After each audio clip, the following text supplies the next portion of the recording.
Days.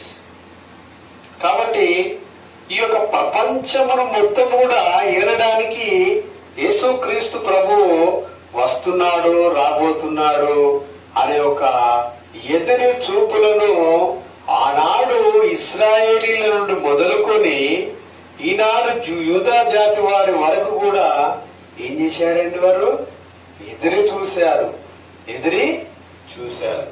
ఎప్పటి వరకు ఎదురు చూశారు? యేసుక్రీస్తు పుట్టిన తర్వాత, ఆయన పెరిగిన తర్వాత, ఆయన వాక్యం చెప్తున్న తర్వాత కూడా ఇంకా ఎదురు చూస్తూనే ఉన్నారు వాళ్ళు. ఎందుకంటే ఇంకా వారికి తెలియదు వారికి. అందుకనే ఒక సందర్భంలో అంటది కదా, ఎవరామె? సమరయ స్త్రీ అంటది, అయ్యా మా పూర్వీకులంతా కూడా అక్కడ ఆరాధన చేసేవారు, మాకు ఒక మెస్సయ్య వస్తాడని మేము ఎదురు చూస్తున్నాము అంటున్నారు వాళ్ళు. చూడండి ఎంత ఘోరమైన స్థితిలో వారు ఉన్నారండి. ఒకసారి ఆలోచన చేయాలి. కనుక ప్రియమైన దేవుని బిడ్డలారా, యేసుక్రీస్తు ప్రభువు ఆ బెత్లెహేము అనే గ్రామంలో జన్మించినప్పటికీ కూడా ఆయనను ఒక వడ్లవారి కుమారుడిగా, ఒక మరియ జోసెఫులకు పుట్టిన కుమారుడిగా చూశారే తప్ప ఆయన దేవుని కుమారుడుగా, రక్షకుడుగా, యేసుక్రీస్తు ప్రభుగా ఏనాడు కూడా చూడలేదనే విషయాలు మనము అర్థం చేసుకోవాలి. కాబట్టి ప్రియ దేవుని బిడ్డలారా, ఏమంటున్నారంటే ఆయన ఈ యొక్క లోకాన్ని మొత్తం కూడా యేసుక్రీస్తు పుట్టిన తర్వాత ఏలారా లేదా? పరిపాలన చేశారా లేదా? చేశారు. కాబట్టి ఇంకొంతమంది ఏమంటున్నారంటే 1000 ఏళ్ల పాలన వస్తుంది అంటున్నారు. 1000 ఏళ్ల పాలన వస్తుంది. యేసుక్రీస్తు ప్రభువు మరలా వచ్చి ఇక్కడ ఈ యొక్క భూలోకములో మరల పరిపాలన చేస్తాడు అని అంటున్నారు. అది చాలా తప్పుడు బోధ అండి, అవునా కదా?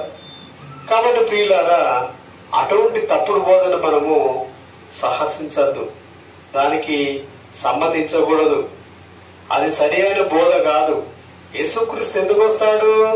ఓసారి వచ్చాడు, చనిపోయాడు, మన పాపాల కోసం చనిపోయాడు, మరలా పరలోకానికి ఎక్కిన తర్వాత క్రీస్తు రెండవ రాకడలో వస్తాడు, వచ్చి మనలందరూ తీసుకువెళ్తాడు. అదే ఆయన దేవుని యొక్క సంకల్పమైనది అనే విషయాన్ని మనం ఈరోజు గుర్తెరగాలి.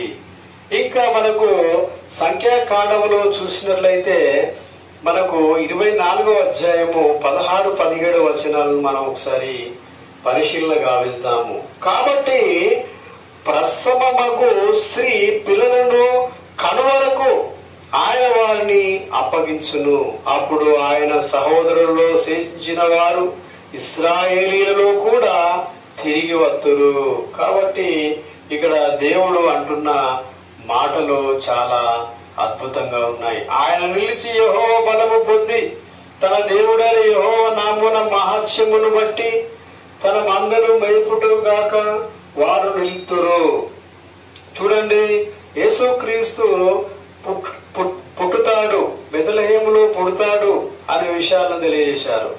ఆ ఒక బెత్లెహేములో పుట్టడానికి గాను అక్కడికి ఎవరు వస్తారని చెప్పారు? ఎవరు వస్తారమ్మా?